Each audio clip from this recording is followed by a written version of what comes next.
NBC7's Nightly Check-In is sponsored by Bill Howe Plumbing, Heating and Air, Flood and Restoration. We know how. Heated moments in La Mesa as the police department answers questions over recent violence at protest as well as a controversial arrest. Thanks for joining us for the Nightly Check-In. I'm Mark Mullen. Emotions certainly ran high as outraged community members demanded justice. No. Why did you not help her? No. You need to wait. Why did you not help her? Community members today asking the La Mesa Police Department why rubber bullets and beanbags were used against peaceful protesters last weekend. The heated debate started when the department called a news conference earlier today to address the protests, as well as release body camera footage from officers who arrested Amari Johnson near the Grossmont trolley stop last Wednesday. In the video, you do not see what led up to the arrest, but you do see officers pulling up Johnson from a bench at a trolley stop and then arrest him. Today, Amari Johnson took to the podium himself and addressed the crowd. So I guess we have to take it into our hands and, hold them to the accountability or the standards that they say that they are on, and actually even be more above the police, but not necessarily above them, but hold them to their standards, because obviously they're not willing to hold themselves accountable. The arrest, as well as other incidents tied to the protests, which happened days later, are currently under investigation. When asked about the protests, the department says they responded forcefully once rocks were thrown and windows were smashed. Meanwhile, the city of La Mesa is setting a curfew from 7 p.m. to 5:30 a.m. every night until Monday, June the 8th. In light of the killing of George Floyd and several nights of unrest locally and nationally, multiple agencies in San Diego County are banning the use of the carotid restraint. Just today, the La Mesa Police Department, the San Diego Sheriff's Department, and the Coronado Police Department announced they were banning its use on Monday. San Diego's police chief also announced earlier his officers will no longer use the restraint technique. A San Diego business owner is trying to pick up the pieces after his optometry shop was looted early Monday morning. This is cell phone video from someone who works in the Emerald Plaza building, which shows looters kicking down display cabinets at the optometric expression shop.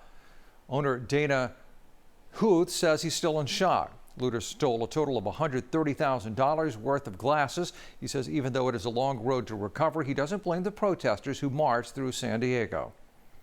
I'm not angry. They're clearly not the people that are doing the protesting. They're a different group altogether. You can see from the video.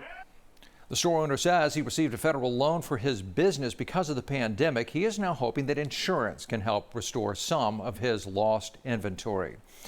County health officials provided an update on the coronavirus in the county and said they are not seeing any significant spikes related to people attending protests.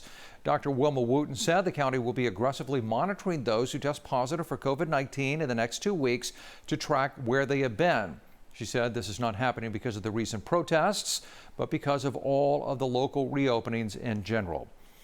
The county also announced the supervisors sent a new letter to Governor Newsom asking to move further into stage 3 of reopenings. That would include the reopening of health clubs, gyms, pools, hotels, and more. Meanwhile, a record number of tests is being reported today, more than 4,900. That is much closer to the goal of 5,200 tests daily.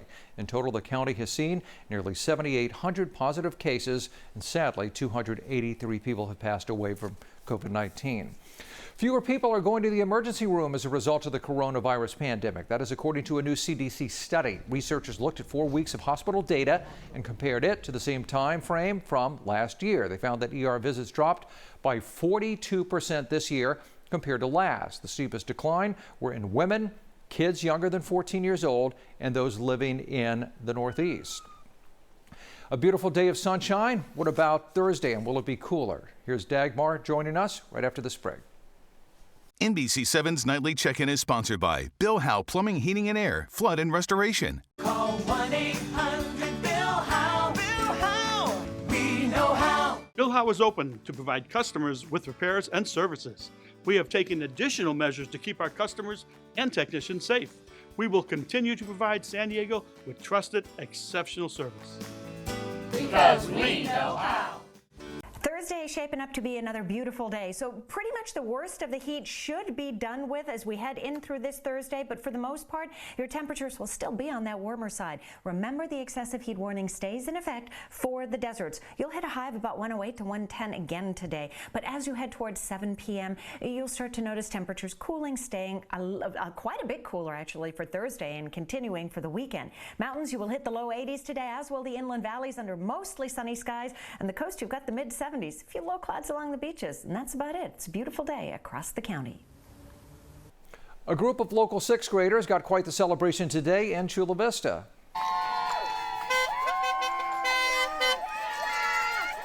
Wolf Canyon Elementary School held a drive-through graduation for the school's class of 2020.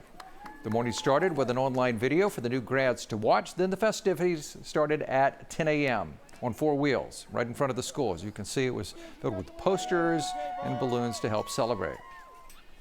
Well, they made it actually really special. I didn't expect it to be this nice.